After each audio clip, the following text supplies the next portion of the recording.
नमस्कार दोस्तों एंड नमस्कार मंजरी जी। मंजरी जी, नमस्ते। एक जो न्यूज़ है वो ये है कि भाई बांग्लादेश के अंदर जो सारी टेक्सटाइल की इंडस्ट्री है वो आहिस्ता आहिस्ता भारत में आनी शुरू हो गई है, या कह लीजिए कि वहाँ के जो ऑर्डर्स हैं वो भारत में आने शुरू हो गए। लेकिन ये चीज़ तो जो इंडस्ट्री है वो पहले भारत में ही थी, भारत से शिफ्ट होकर ये चली गई बांग्लादेश में। अब वो पूरा ये म्यूजिकल चेयर बनकर दोबारा से भारत में आ रही है, या कह लीजिए लाई जा रही है। सभी लोग बांग्लादेश बांग्लादेश के ऊपर, सेव हिंदूज के ऊपर बात कर रहे हैं। लेकिन ये जो सबसे बड़ा, मैं बार बार बोलता हूं कि लेबर इंटेंसिव इंडस्ट्री है जहां पर बहुत ज़्यादा लोगों की काम करने की यहां पर ज़रूरत पड़ती है, वो इंडस्ट्री दोबारा से भारत में आ रही है। इसका इम्प्लीकेशंस क्या है, प्लस ये हो कैसे रहा है, जबकि कांग्रेस ने तो पूरी मेहनत करी थी कि ये सारी इंडस्ट्री यहां से शिफ्ट होकर इनके प्यारे मुसलमान कंट्री बांग्लादेश में चली जाए। सबको नमस्ते। केस ये है कि कांग्रेस ने सफलतापूर्वक इस इंडस्ट्री को ट्रांसफर किया था और पीयूष गोयल जी को यूज करके सफलतापूर्वक इस इंडस्ट्री को वापस लेके आ रहे हैं। यहाँ का जो कॉटन होता है, जूट होता है, और जो हमारे कामगारों के जो वीविंग स्किल है, जो प्रिंट्स है, वो वर्ल्ड में बहुत फेमस है। आप कभी पीछे जाइए तो आप देखिएगा कि जो मलमल है भारत का, फाइन क्वालिटी कॉटन, ये हमेशा यूरोप के इलाइट्स के बीच में बहुत फेमस था। तो यहाँ की जो क्वालिटी है, अच्छा प्रिंट्स ऐसे हैं, आप कहीं देखिए जैसे आप वेस्टर्न स्टाइल में पहनेंगे तो बिल्कुल एकदम ब्लैंड और धुले हुए कलर होते हैं, ऐसे लगता है कि नया कपड़ा भी पुराना है। बट यहाँ पे ब्राइट शाइनी कलर्स हैं, प्रिंट्स हैं, तो वो ज्यादा फेमस इंडस्ट्री है। तो इसके कारण ये चीजें हमारे यहाँ बहुत ज्यादा अच्छी थी, जिसको पीयूष गोयल जी लेकर के आए हैं। हुआ ये था कि 1980s में आ, हड़तालों का दौर हुआ। हड़तालों के ऊपर मूवीज बनी, हड़तालों को ग्लोरीफाई किया गया, जिसे ये लोग कहते हैं Hindu rate of growth. Actually उसको खत्म करने में कांग्रेस का बहुत बड़ा हाथ है। 1982 में मुंबई में हड़तालें शुरू हुई और दत्ता सामंत नाम का एक आदमी वहां पर उभर के आया। आया तो उसने कहा कि तुम लोग कम मांग रहे हो, मैं तुम्हें अच्छे से दिला दूंगा। 20% आपको वो कह रहा था कि बोनस दिलाएगा, और उसके बाद सैलरी भी हाइक और ये सब। तो ये वो समय था जब इसने इतनी सारी डिमांड रख दी। अच्छा, 2.5 लाख मजदूरों के लिए अगर आप 20% हाइक की बात करते हैं, वेजेस बोनस में hike, it is substantial amount of money. कोई हाँ कर ही नहीं सकता, इतनी इरेगुलर डिमांड थी। और उसको कराने के लिए दत्ता सामंत आया। अल्टीमेटली क्या हुआ, 1.5 लाख मजदूर नौकरी खो बैठे। बात शुरू हुई थी 20% बोनस बढ़ा दीजिए, लेकिन इस चीज को नहीं का लोग डील कर सकते थे, तो 80 मिल बंद हो गई, 1.5 लाख मजदूर बेरोजगार हो गए, और सारी टेक्सटाइल इंडस्ट्री जो है बांग्लादेश ले गया। और बाद में दत्ता सामंत को कांग्रेस का टिकट मिल गया, वो राजीव गांधी के चहेते रहे। तो ये इम्पैक्ट हुआ दत्ता सामंत का मुंबई टेक्सटाइल मिल्स पे। इसका आफ्टर इफेक्ट और टेक्सटाइल मिल्स पे भी पड़ा। लाल इमली धारीवाल एक कानपुर की बहुत फेमस मिल थी, वो मिल बंद हो गई। और उसके क्वालिटी इतनी अच्छी थी कि बचपन में याद हो, सर्दियों में लाल इमली के स्वेटर्स वगैरह बहुत फेमस थे, एक्सपोर्ट उसका बहुत अच्छा था। रशिया उसका मोस्ट, मतलब रशियन ऑर्डर वहां रखे रहते थे। सबसे ज्यादा लाल इमली रशिया को एक्सपोर्ट करता था। तो इस तरह की यूनिट्स भी धीरे धीरे बंद होने लग गई। उसके बाद ब्रांडेड कपड़ों का दौर आया। तो एक चीज याद रखिए, एक जमाना था जब हम स्वतंत्रता आंदोलन में भाग ले रहे थे, विदेशी कपड़ों की हमने होली जलाई थी, और हमारे यहाँ के कपड़े बहुत उन्नत क्वालिटी के थे। कांग्रेस उस समय तो कुछ नहीं कर पाई, लेकिन हमारे यहाँ की मिल्स को पूरी तौर पे खत्म करने का श्रेय कांग्रेस को जाता है, क्योंकि दत्ता सामंत को बाद में कांग्रेस ने ले लिया था। और इसको जो है माइल्ड मिलिटेंट कहा गया है। दत्ता सामंत को हम्म। माइल्ड मिलिटेंट कहा गया है कि मतलब जो मिल में तोड़ फोड़ होगी, जो मैनेजर्स हैं उनके साथ धक्का मुक्की हाथापाई होगी, ये सब ये लोग करवाते थे। तो इनको जो है फेवर करके भारत की मिलों को बंद कराया, मिल मालिकों को टॉर्चर किया गया ताकि वो कहीं और शिफ्ट करके दोबारा इंडस्ट्री ना लगा सकें, और धीरे धीरे ये सारी चीजें उठ करके बांग्लादेश चली गई। समय का पहिया बदलता है, फिर से बदला। अराजकता का माहौल बांग्लादेश में अभी हम कुछ महीने से होता हुआ देख रहे हैं। ये प्रस्फुटन है, मतलब ये विस्फोट होके सामने आया, लेकिन इसकी तैयारी बहुत दिनों से थी।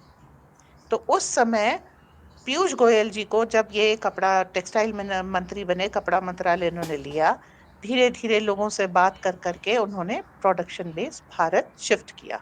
और अब तो एकदम से बहुत सारे लिवाइस वगैरह के आ रहे हैं। ये लिवाइस वगैरह वो कंपनीज हैं जिन्होंने जानबूझ करके इस तरीके का एटमॉस्फेयर वो किया था ताकि भारत का एक मेजर जॉब एम्प्लॉयमेंट सेक्टर इसमें खत्म हो जाए। दो तरीके का था, एक तो मिल वाला था और एक पावर लूम्स का था, हैंड हैंडमेड था। तो हैंडमेड तो किसी तरीके से सरवाइव कर गया थोड़ा बहुत, क्योंकि वो अनऑर्गेनाइज सेक्टर था। जो ऑर्गेनाइज सेक्टर था उसको बहुत हानि हुई। जी। देखिए मंजरी जी, मैं कहता हूँ कि पीयूष गोयल जी को लगाया गया, लेकिन जो 80s में आपने देखा कि इतने ज़्यादा स्ट्राइक्स थी भारत में, कांग्रेस ने मिलकर बांग्लादेश के साथ या पाकिस्तान के साथ कुछ भी कह लीजिए, ये सारा खेल रचा था कि किसी तरीके से यहाँ पर जो इतनी एम्प्लॉयमेंट है, इतना बड़ा एक इंडस्ट्री है, उसको ख़त्म कर दिया गया। कांग्रेस को क्या मिला उसमें से? नेहरू यूज्ड टू से भारत एक आपने कभी पढ़ी हो भारत एक खोज, वो भारत में बैठ के भाई साहब भारत को खोज रहे थे। इतने बड़े विजनरी ने यहाँ पर ये केस लगाना था कि हिंदुओं को कुछ नहीं आता, और Hindu rate of growth is मतलब 0% ग्रोथ। इस चीज को साबित करने में लगे थे। दत्ता सामंत ने इससे पहले प्रीमियम ऑटोमोबाइल में हड़ताल करवाई थी। वो कंपनी लगभग बंद करा दी, जो कि बहुत प्रॉफिट मेकिंग कंपनी थी। लेकिन हमारे अड़ोसी पड़ोसी के पास इतनी औकात नहीं थी कि ऑटोमोबाइल इंडस्ट्री लगा सके, इसलिए भारत में खत्म हो गई। आप एचएएल को देख लीजिए। एचएएल ने एक कार बनाई थी एम्बेसडर के जोड़ की, उसको प्रोडक्शन लाइसेंस नहीं दिया, लाइसेंस राज होता था। वो कार चली, अच्छी चली, लेकिन एचएएल के कैंपस के अंदर ही उसके एम्प्लॉयज के लिए चली, बाहर नहीं आ पाई। आज एचएएल एक जमाने में जो सिक यूनिट हुआ करता था, आज हेलीकॉप्टर, फाइटर जेट सब कुछ बना रहा है।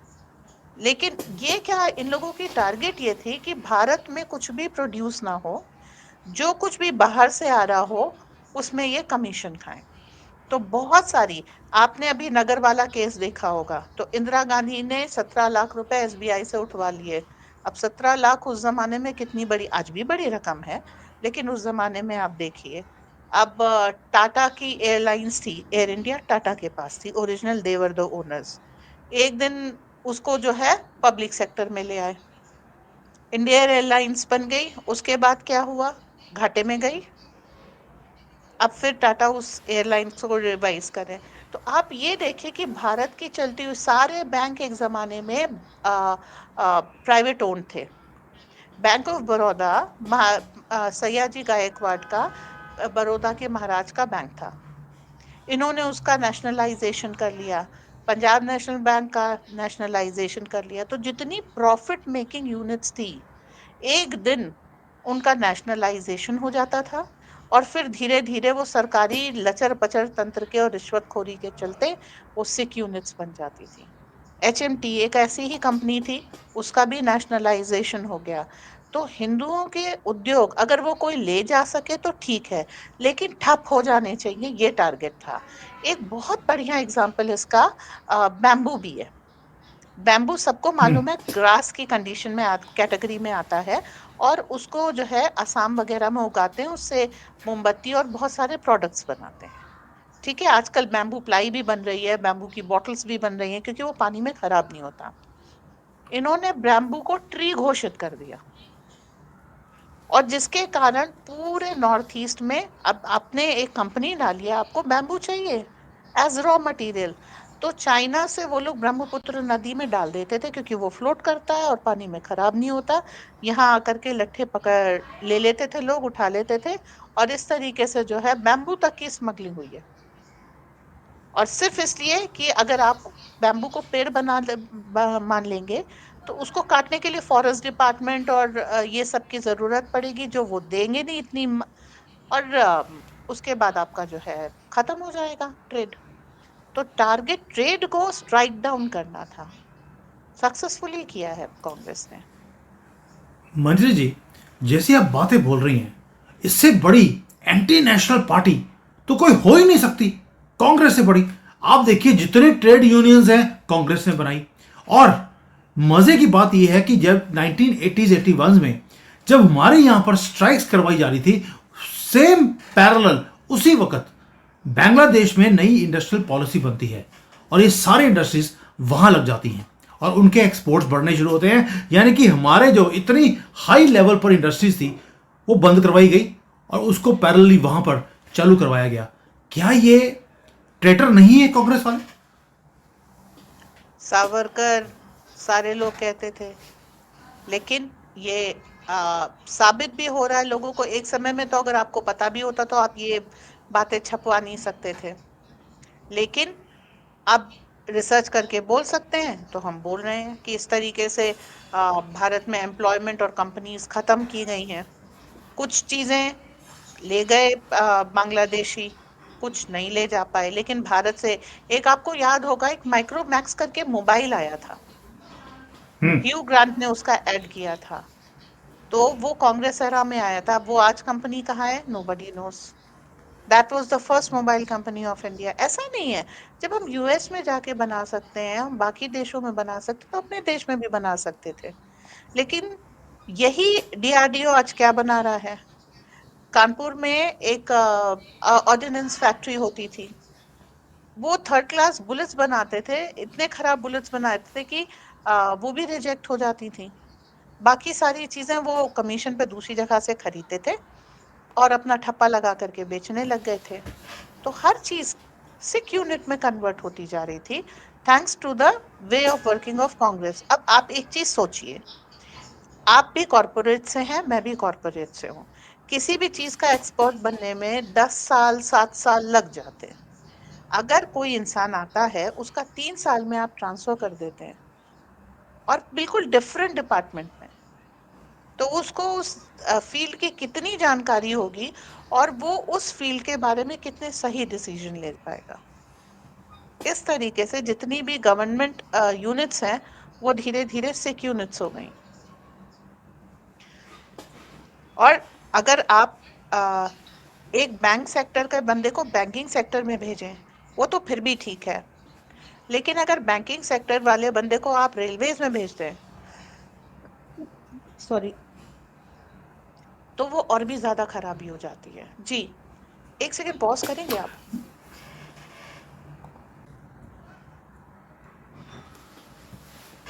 चलिए मंजरी जी, दोबारा शुरू करते हैं। तो 25% एम्प्लॉयमेंट देने वाली इंडस्ट्री को जब इन्होंने खत्म किया, टेक्सटाइल इंडस्ट्री को, तो इन्होंने मेजर अनएम्प्लॉयमेंट डेवलप कराया। और अब जब ये लेबर इंटेंसिव इंडस्ट्री वापस भारत में आ रही है तो अनएम्प्लॉयमेंट को बहुत तेजी से ये चीज खत्म करेगी। जी मंजरी जी, मैं क्यों बार बार बोल रहा हूं, हम पूरी कोशिश कर रहे हैं कि सारी इंडस्ट्रीज जो बंद करवाई गई, यही राहुल गांधी चाइना में आता है 2008 में, और टारगेट भी था हमारी जूट इंडस्ट्री, हमारी टेक्सटाइल इंडस्ट्री, हमारा जो ये सारा हम बैम्बू का काम कर रहे हैं, ये सारी चीज़ें चाइना से बन के आनी शुरू हो गई क्योंकि यहाँ पर सब कुछ बंद करवा दिया गया। और आप सोच के देखिए, कांग्रेस की एफिलिएशन, ये सारी ट्रेड यूनियंस हैं जो कांग्रेस की पार्टी की तरफ से बनाई गई हैं ताकि यहां पर कुछ भी चल ना सके। 80 बिग मिल्स, आपने जैसे बताया, दे वर क्लोज डाउन, स्ट्राइक्स करवा दी पूरी की पूरी इंडस्ट्री में। 1.5 लाख से ज्यादा उस टाइम पर वर्कर्स अनएम्प्लॉयड हो गए। मंजरी जी, इनके ऊपर ट्रेडर का केस कब बनाएगा, कौन बनाएगा? इनसे बड़ी अभिशाप इस देश के ऊपर हो नहीं सकता। और नाम देखिए क्या दिया था, great Bombay textile strike Datta Samant की तरफ से। ग्रेट बॉम्बे स्ट्राइक बोला जाता है। हम ग्रेटनेस लेके आते हैं, जैसे चाइना में है great wall of China, great pyramids, हमारे यहां पर ग्रेट बॉम्बे स्ट्राइक। ये हमारी अचीवमेंट है, और इस अचीवमेंट के लिए इस आदमी को, जैसे आपने पहले बताया, हमने टिकट दे दी। ये कांग्रेस की पॉलिसी है, जो भी एंटी इंडिया काम करेगा उसको प्रमोशन ही मिलता है। आप बहुत सारे केसेस में देखिएगा। एक समय गाना बना था ईमानदारी की बीमारी, छोड़ के आजा तोड़ के आजा, तो that song is related to this. आप कर्नल पुरोहित को देख लीजिए, जिनके ऊपर अलग से एपिसोड किया जा सकता है। He was a nationalist and he was punished. प्रधानमंत्री कार्यालय में मणिशंकर जी थे, जिन्होंने हिंदू लाइफ के ऊपर लिखा हुआ है, तो उनको भी जो है सिगरेट की बत से जो है जलाया गया था। बरखा दत्त जैसे लोग जो करगिल में हमारे सैनिकों की पोजीशन दे देते थे, she was a celebrated journalist, पर जो सैनिक थे नहीं। तो इस तरीके से करके जो है कांग्रेस ने एक परंपरा बनाई थी, और हमेशा ही ट्रेटर को जी। आप मानेक शॉ जी को देख लीजिए, उनकी तो पेंशन तक रोक दी थी इन्होंने, क्योंकि उन्होंने हाँ, बांग्लादेश बनवा दिया, उन्होंने बांग्लादेश लिबरेट करवा दिया था। उसकी सजा दी गई because Indira Gandhi never wanted liberation of east Pakistan. She wanted कि ये प्रॉब्लम बढ़ती जाए, लेकिन मानेक शॉ जी ने इंदिरा गांधी की बात नहीं मानी, तो उनकी आखिरी दम तक उनकी पेंशन को रोक कर रखा।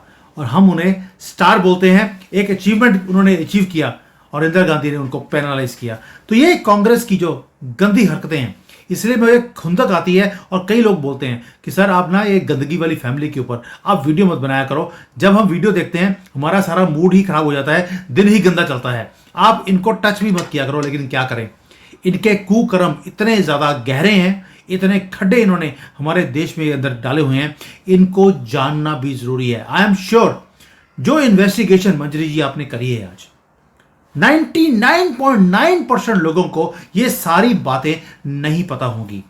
आप देखिए भिवंडी कितना बड़ा हमारा एक हब था टेक्सटाइल का, पावर लूम्स का, खत्म कर दिया गया, राइट्स कर दिए।